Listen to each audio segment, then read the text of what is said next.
Mi madrastra intentó echarme de la casa de mi padre cobrándome renta. No sabía que yo era la única dueña en el testamento. A partir del próximo mes, si quieres seguir viviendo aquí, tendrás que pagar renta, dijo Verónica, su voz tan fría y pulcra como la mesa de mármol que nos separaba. Me quedé helada, con una taza de té a medio camino de mis labios. Renta, repetí, la palabra sonando absurda y extraña en la casa donde cada rincón guardaba un recuerdo de mi padre. Ella sintió, una sonrisa condescendiente jugando en sus labios. Tu padre me dejó a cargo de todo, Elena. Y yo no puedo mantener a una adulta gratis. Ese fue el momento exacto en que la mujer que lloró en el funeral de mi padre desapareció, y en su lugar apareció una depredadora que me veía no como una hijastra en duelo, sino como un obstáculo en su nuevo patrimonio. Mi padre fue el sol de mi universo. Cuando mi madre nos dejó siendo yo muy pequeña, él se convirtió en mi todo. Era un hombre de manos callosas y corazón blando, un arquitecto que construía edificios para otros y un hogar seguro para mí. Nuestra casa no era una mansión, pero era nuestro santuario, un lugar lleno de libros, música de los 80 y el olor a café recién hecho. Verónica entró en nuestras vidas como una tormenta de verano, repentina, deslumbrante y, en última instancia, destructiva. La conoció en un viaje de trabajo. 2 meses después, se mudó a nuestra casa. Yo tenía 17 años y me sentía como una extraña en mi propio territorio. Ella reorganizó los muebles, cambió las cortinas que mi padre y yo habíamos elegido, y llenó los silencios cómodos que solíamos compartir con una charla superficial e incesante. Mi padre, ciego de un amor tardío, solo veía su encanto. Dale una oportunidad, cariño, me decía. Ella solo quiere hacer de esta casa un hogar para los tres. Pero yo veía algo más en sus ojos. Una ambición fría, una mirada calculadora que evaluaba cada objeto, cada metro cuadrado. Nunca me enfrenté a ella. Me tragué mi resentimiento y me refugié en mis estudios y en mi trabajo de medio tiempo en una librería. Sobreviví los siguientes 2 años en un estado de tregua silenciosa, contando los días para poder irme a la universidad y recuperar mi paz. Y entonces, mi padre murió. Un ataque al corazón, repentino y devastador. A los 19 años, mi sol se apagó y me quedé a oscuras. En el funeral, Verónica interpretó el papel de la viuda desconsolada a la perfección. Lloró, recibió condolencias y me abrazó frente a todos, susurrando en mi oído las palabras más falsas que he escuchado en mi vida: no te preocupes, cariño. Aquí siempre tendrás un lugar. Cuidaré de ti. Las primeras semanas fueron un borrón de dolor y papeleo. Yo me encerraba en mi cuarto, abrazando una de las viejas camisetas de mi padre, intentando encontrar su olor entre las fibras, el único consuelo que me quedaba. Verónica, mientras tanto, se movía por la casa con una nueva autoridad. Hacía llamadas, se reunía con abogados y, como descubrí después, evaluaba metódicamente el valor de todo lo que mi padre había dejado. La máscara se cayó una noche de martes, un mes después del funeral. Me llamó a la sala para una reunión. Fue entonces cuando me exigió la renta. 5,000 pesos al mes, una suma que sabía que apenas podía permitirme con mi trabajo de medio tiempo. Pero, esta es mi casa, tartamudeé, la incredulidad luchando contra el dolor. He vivido aquí toda mi vida. Ella cruzó los brazos, su postura irradiando un poder que claramente disfrutaba. Era la casa de tu padre. Y tu padre me la dejó a mí. Soy su viuda. La ley me protege. Tú eres una adulta que vive bajo mi techo. O pagas o te buscas otro lugar. Las cosas son así de simples. Esa noche lloré hasta quedarme dormida. No por el dinero. Lloré por la brutalidad de su traición. Por la forma en que usaba la memoria de mi padre como un arma para despojarme de mi último refugio. Acepté pagar. No tenía otra opción. O eso creía. Necesitaba tiempo para pensar, para organizarme. Y, en el fondo, una parte de mí se negaba a abandonar el último lugar en la tierra que se sentía como mi padre. Mi vida se convirtió en una pesadilla doméstica. Verónica me trataba no como a una hijastra, sino como a una inquilina problemática. Si me quedaba en la ducha un minuto de más, golpeaba la puerta gritando sobre la factura del agua. Dejaba notas pasivo-agresivas en el refrigerador sobre la comida que yo comía. Si un amigo venía a visitarme, lo miraba con desprecio hasta que se sentía incómodo y se iba. Cada interacción era un recordatorio de mi estatus reducido, yo era una carga, una molestia que pagaba por el privilegio de existir en su espacio. Tu padre estaría tan decepcionado de tu falta de ambición, me dijo una vez, después de que llegué tarde del trabajo. Yo, a tu edad, ya me mantenía sola. No vivía de la caridad. La caridad.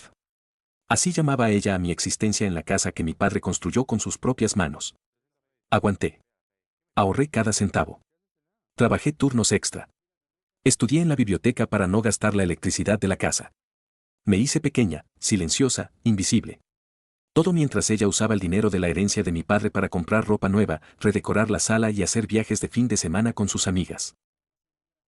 Y entonces, 3 meses después de la primera exigencia de renta, llegó la carta. Era un sobre grueso y oficial del bufete de abogados que había manejado los asuntos de mi padre durante 20 años. Mi nombre estaba en el destinatario. Mi primer pensamiento fue de pánico. ¿Sería una orden de desalojo formal?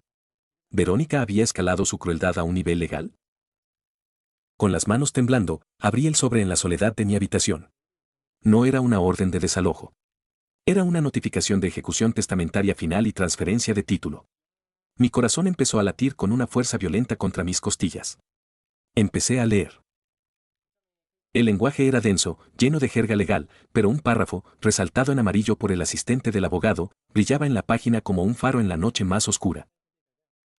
Conforme a la cláusula tercera, sección B, del último testamento y voluntad del señor Alejandro Morales, se estipula que la totalidad de la propiedad y el título del inmueble ubicado en calle del Roble número 27, pasará a ser de forma única, exclusiva e irrevocable de su hija, Elena Morales, al cumplir los 19 años de edad. Se le concede a la señora Verónica Solís, su viuda, el derecho de residencia en dicha propiedad por un periodo de gracia de 6 meses tras el fallecimiento del testador, tras lo cual su estatus residencial quedará a discreción de la nueva propietaria legal. Leí el párrafo una vez. Luego otra. Y otra. Saqué la copia del testamento que el abogado me había dado, un documento que Verónica me había arrebatado diciendo que ella se encargaría de esos asuntos aburridos. Lo había guardado sin leerlo, demasiado abrumada por el dolor. Ahora lo leía, y las palabras confirmaban lo que la carta decía. Yo era la dueña. La única dueña. La casa era mía. Siempre lo había sido, desde el momento en que mi padre firmó ese papel, probablemente años antes de conocer a Verónica. Él me había protegido, incluso desde la tumba. Le había dado a ella un techo temporal, un acto de compasión, pero me había dado a mí la seguridad permanente. Verónica no lo sabía. El abogado, siguiendo las instrucciones de mi padre, solo me había notificado a mí. Ella operaba bajo la suposición arrogante de que, como viuda, todo era suyo. Su crueldad no nacía del poder, sino de la ignorancia. No sentí una explosión de alegría. Sentí una calma gélida y absoluta. El dolor de los últimos meses se cristalizó en una resolución dura como el diamante. No iba a gritar. No iba a echarla en ese instante. Iba a esperar. Iba a dejar que ella misma cavara su propia tumba un poco más hondo. Durante 3 días, no dije nada. Soporté sus comentarios, pagué mis cuentas y observé. La observé con nuevos ojos. Ya no veía a una figura de autoridad todopoderosa. Veía a una impostora, a una ocupa con delirios de grandeza. Y esperé el momento perfecto. Llegó a finales de esa semana. Era el día de pago de la renta. Me esperó en la sala, con los brazos cruzados y una expresión de impaciencia. Elena, ya es tarde. Necesito el dinero de la renta. Tengo cuentas que pagar. Respiré hondo. Era la hora. Claro, Verónica, dije, mi voz sorprendentemente tranquila. Solo quiero mostrarte algo antes. Creo que es importante que lo veas. Fui a mi cuarto y volví con la copia certificada del testamento y la carta del abogado. Las puse suavemente sobre la mesa de centro, justo encima de una de sus revistas de moda. Ella frunció el ceño. ¿Qué es esto? No tengo tiempo para tus dramas. Es la última voluntad de mi padre, respondí. Léela. Especialmente la cláusula tercera, sección B. Cogió los papeles con fastidio. Sus ojos empezaron a recorrer las líneas. Vi el momento exacto en que lo entendió. Su rostro pasó de la arrogancia al desconcierto, luego al pánico y finalmente al blanco puro de la incredulidad. No, susurró. No, esto es un error. Tu padre me prometió que me cuidaría, él me dijo que esta casa sería mía. No sé qué te dijo, Verónica, dije, levantándome. Pero sé lo que firmó. Y lo que firmó es que esta casa es mía. Completamente mía. Me miró, y el odio en sus ojos era tan puro que casi podía tocarlo. Él nunca te habría dejado todo a ti, después de todo lo que hice por él. Tal vez te dejó exactamente lo que merecías, respondí. Y entonces, me incliné un poco, mirándola directamente a los ojos, y le devolví sus propias palabras, saboreando cada una de ellas. Así que, como ahora soy la propietaria, hablemos de negocios. A partir del próximo mes, si quieres seguir viviendo aquí, tendrás que pagar renta. Digamos, 5,000 pesos al mes. Puntuales. Y si no puedes pagarlo, bueno, tendrás que buscar dónde vivir. Sus ojos se llenaron de lágrimas de rabia y humillación. ¿Me estás corriendo de mi casa? No, la corregí, con una calma brutal. Te estoy dando la oportunidad de ser una inquilina en la mía. Estoy aplicando tus reglas. Las que a ti tanto te gustaba imponerme. Se quedó sin palabras. La mujer que había construido su pequeño reino sobre una mentira acababa de ver cómo sus cimientos se convertían en polvo. Verónica no duró ni una semana. La idea de pagarme, de someterse a mis reglas, era más de lo que su orgullo podía soportar. Hizo sus maletas una noche mientras yo estaba en el trabajo. No se despidió. Simplemente desapareció, dejando atrás algunas de sus cosas y un silencio abrumador. Me quedé sola en la casa de mi padre. Mi casa. La primera noche, caminé por cada habitación, tocando las paredes, los muebles, los libros. Lloré. Lloré por mi padre. Lloré por la niña de 19 años que se había sentido tan sola y asustada. Y lloré de alivio. Durante las siguientes semanas, empecé a sanar. Pinté las paredes de mi color favorito. Volví a poner los muebles como a mi padre y a mí nos gustaban. Llené la casa con mi música, mis amigos, mi risa. Y cada vez que abro la puerta principal, ya no siento el peso de ser una intrusa. Siento la ligereza de estar, finalmente, en casa. Ella intentó convertirme en una inquilina en mi propio hogar, sin saber que el testamento de mi padre no solo me había dejado la casa, sino también la última palabra. ¿Hice lo correcto al aplicarle sus propias reglas y cobrarle la renta, o debía haberla echado inmediatamente después de descubrir la verdad? Para más historias que te harán cuestionarlo todo, síguenos.